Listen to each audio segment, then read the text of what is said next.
Today's story is Voice in the Rain. The rain had always been her favorite symphony. Every droplet that touched the earth painted a new note in her mind. For Mira, who had been blind since birth, sound was her canvas. And rain was the most beautiful painting she could ever imagine. Her small wooden house sat on the edge of a hill in the countryside. When it rained, the roof echoed with rhythm, the trees whispered secrets, and the air carried the scent of wet soil. But more than anything, it was during the rain that she heard his voice. It started a year ago.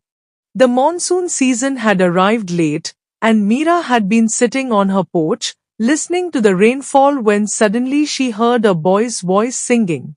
Softly at first, and then clearer. The melody drifted from across the road, somewhere near the large mango tree. His voice was gentle but powerful, with a warmth that settled in her heart like the coziest blanket. She never saw him, but she heard him. And somehow, she waited for the rain just to hear that voice again. Mira's parents had once told her, sometimes, when you lose one sense, the others grow stronger. Mira's ears were sharp, precise, and imaginative. She could tell the difference between a sparrow and a robin just by their chirp. She could sense the sadness in her mother's footsteps or the tiredness in her father's sigh. And now, she could distinguish his voice from any other. The boy never spoke to her. He just sang. Sometimes it was a lullaby. Sometimes a folk song. Once, it was a soft hum with no words at all. She named him Rain Boy in her mind. She didn't know his name, what he looked like, or even if he knew she was there. But every time it rained, Mira sat on the porch, her ears open, her heart eager, waiting for that sound, that familiar voice. As weeks passed, the songs continued. And Mira started speaking to the rain, hoping the boy would hear her. Rain Boy, she'd say softly, do you sing for someone? Or just for the rain? There was never a reply. Just the continued melody that now felt like a conversation in silence. One day, after his song ended, she whispered, you sing like the rain is inside your soul. To her surprise, that day, there was a pause. Then, a single word drifted through the air. Thank you. It was the first time he spoke. Her heart skipped a beat. After that day, the boy began to speak. Slowly. A word here, a sentence there. It was always during the rain. Never before, never after. His name was Arav. He lived in the house across the road, the one with the mango tree. His parents traveled often for work, and he stayed with his grandmother. He liked singing in the rain because it made the world quieter, he said. People don't shout when it rains. Everything just listens. Mira smiled. I always listen, she told him. Arav soon learned about Mira's blindness. She told him without shame. I've never seen a face, but I've imagined many. He didn't express pity. Instead, he said, maybe it's better. You don't get distracted by what people look like. You listen to who they are. From that day, their rain meetings weren't just songs and silence. They shared stories about dreams, fears, and secrets. Mira told him how she could identify flowers by smell and predict storms by the way the wind changed. Arav told her about his dream to become a musician. But he was afraid. What if no one listens? He asked once. I will, she promised. For 2 weeks, the sky remained stubbornly clear. Mira waited. Every day, she sat on the porch. Nothing. No droplets. No songs. No Arav. Her heart ached in ways she didn't understand. Was he gone? Did he forget her? On the 15th day, clouds gathered. Thunder cracked like a promise. And then, rain. She ran to the porch. But there was no song. Then came his voice. I missed you, he said. And for the first time, Mira cried. Not from sadness, but from the overwhelming feeling of being seen, even when no one had eyes on her. They started exchanging small gifts across the road.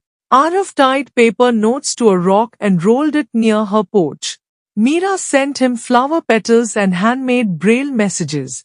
One message read, "Your voice paints the world for me." His reply, "And your silence gives my voice meaning." They never met face to face. Arav never came near.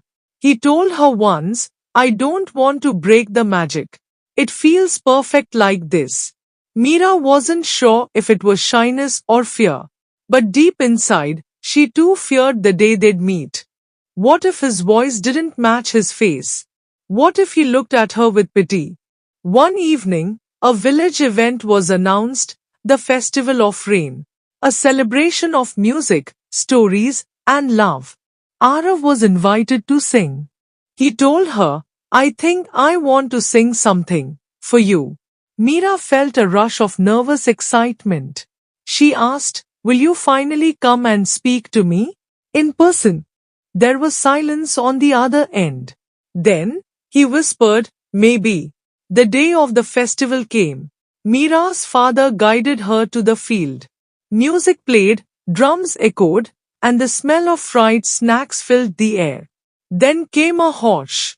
A voice started singing. It was his voice. But it was stronger, clearer, filled with a tremble of emotion. The lyrics spoke of darkness and light, of sound and silence, of love that blooms without sight. Tears rolled down Mira's cheeks. When the song ended, people clapped.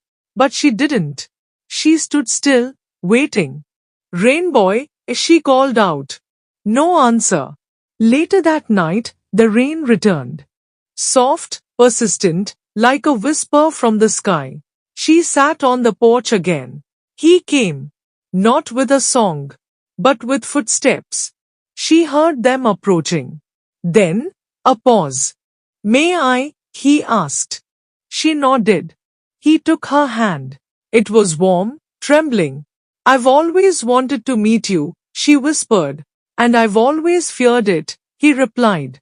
"But now, it feels right." Mira smiled. "You feel exactly how I imagined."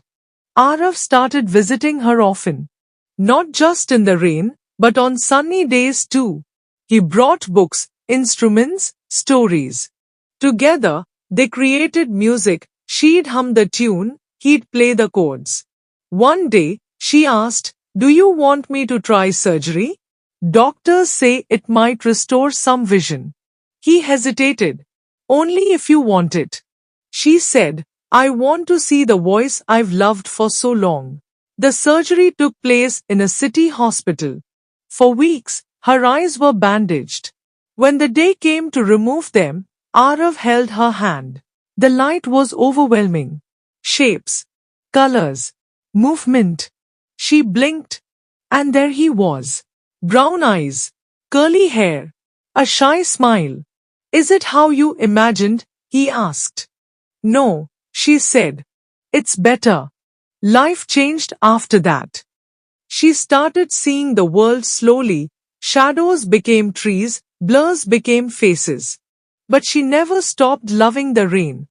Because it gave her him. And even when the sky was clear, she'd close her eyes and listen. Because some love stories don't need sight. They just need sound. Moral of the story. Love is not always about seeing someone. Sometimes, it's about hearing their soul. Anyway, that's all for today's story. If you like it, then definitely like, comment, share, and if you are new to the channel, then definitely subscribe and stay with us. Thank you.